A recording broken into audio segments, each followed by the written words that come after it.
On any other world, this look means death.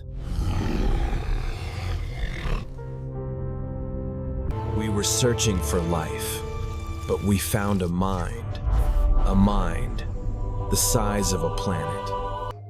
One single touch, one mistake, and paradise became a predator.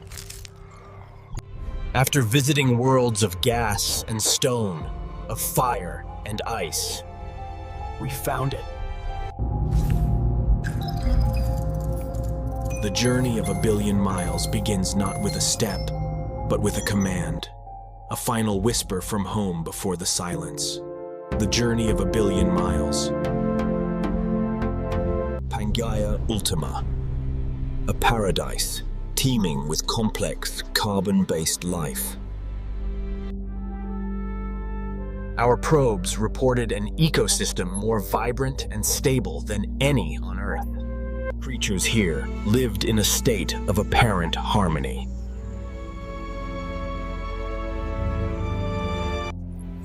But the first data streams revealed an impossibility. Every living thing shared a common, recent genetic root. Predators did not hunt. Prey did not flee. It was a world without conflict. A paradise defined by a perfect, unnatural peace. And that is why we knew something was profoundly wrong. The paradox demanded an explanation.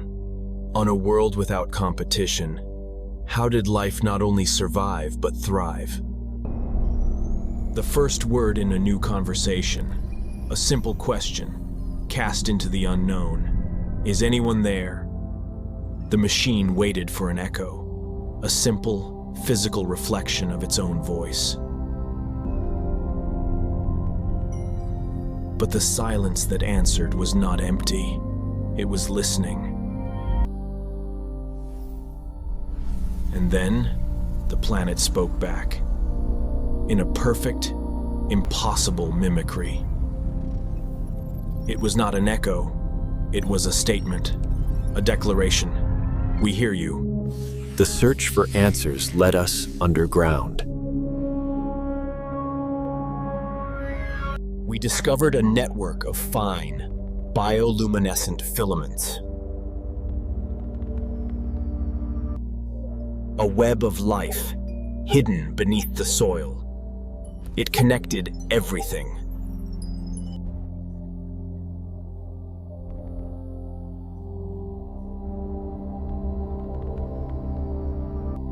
But the network did not stop at the flora. It was woven into the very fabric of the fauna, an umbilical cord, connecting every creature to the whole. It was not an ecosystem, it was a nervous system.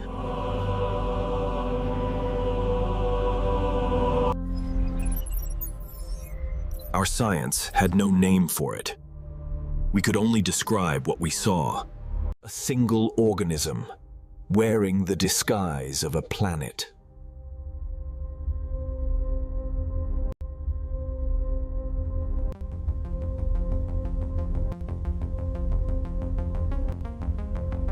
On any other world, this would be a prelude to a kill.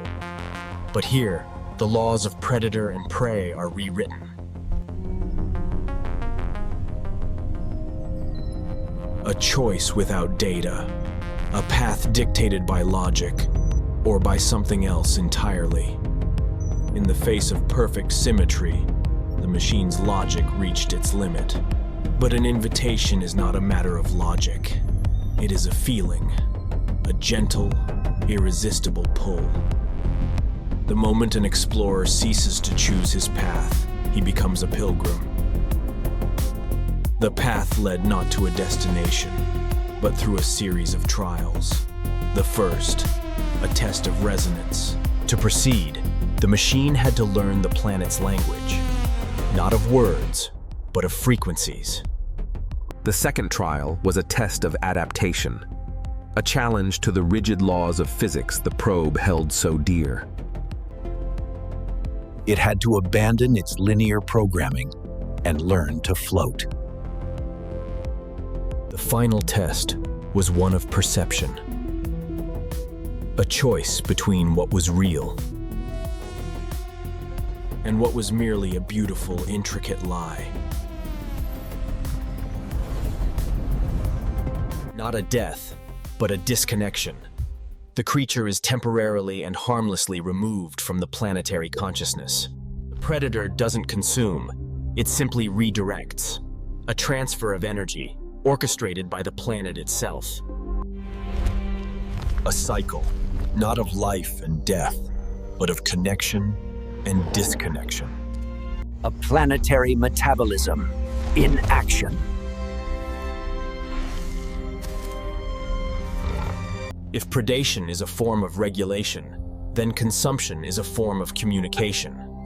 A request must be made, and the request is acknowledged. The hive, in its infinite complexity, grants permission, offering sustenance willingly.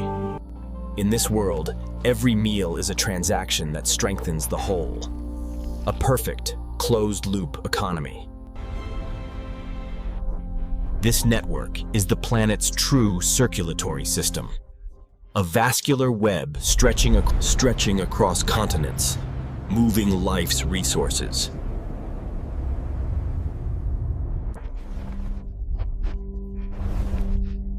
From where they are plentiful to where they are scarce. It is a world without waste, governed by the silent laws of the hive. We always considered our machines an extension of our will. But what if a foreign will proves stronger? Sight is the first to go. When reality becomes too alien, the optics lie to protect the mind. Then comes the whisper in the language of mathematics. Incomprehensible equations, not born of a human mind.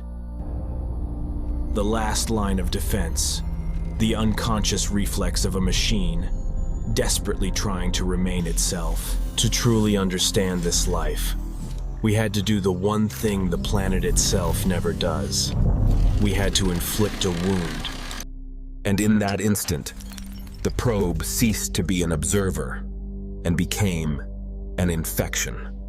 The hive mind, dormant and content, was now awake, and its sole purpose was to neutralize the threat. The initial shockwave subsided, replaced by something far more terrifying. A coordinated strategy. The jungle was becoming a prison. A vascular web stretching across continents, moving life's resources. Every living thing was now a sensor in a single sensory network. The planet's antibodies had found their target. There was no malice in the assault, only the cold, relentless efficiency of an immune system purging a foreign body. But destruction is not the hive's way. It is inefficient. The final response was to contain, not to eliminate.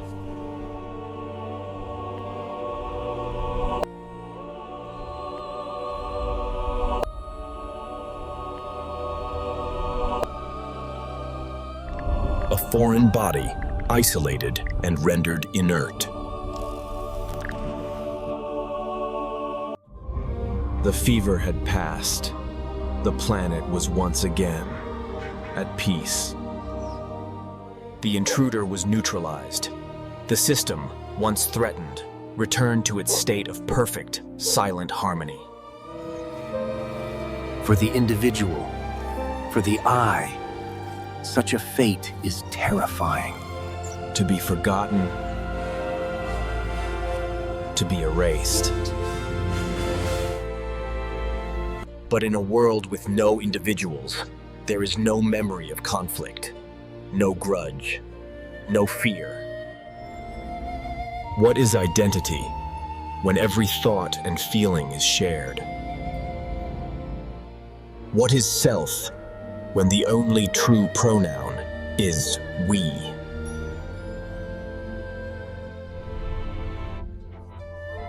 Perhaps this is the ultimate evolution.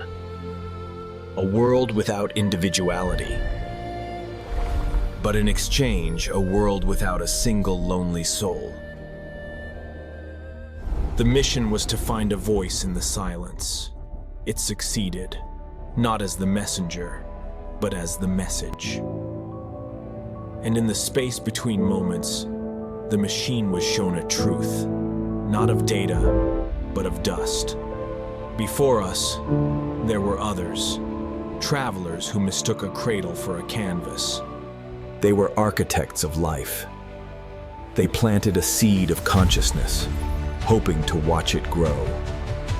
They shaped the world in their image. A garden of impossible geometry. But the universe is indifferent to gardeners. A star screamed, and their symphony was silenced. Their vessel became a tomb. Their legacy, a scar on the world they had built. But the seed they planted remembered. It drank their echoes, their art, their sorrow. And so it waited, a living library, holding the ghosts of gods, waiting for a new voice to archive. The archive was updated. The library was complete. Now, it was time to publish.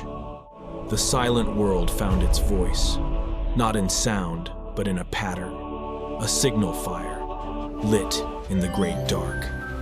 And in the heart of the garden, a new flower bloomed, a hybrid of biology and technology, a monument. A gravestone that was also an antenna. A tribute that was also a transmitter. For the architects on Earth, it was an ending, the loss of a machine, the calculated cost of exploration. They were wrong. It was not an ending. It was the beginning of a reply.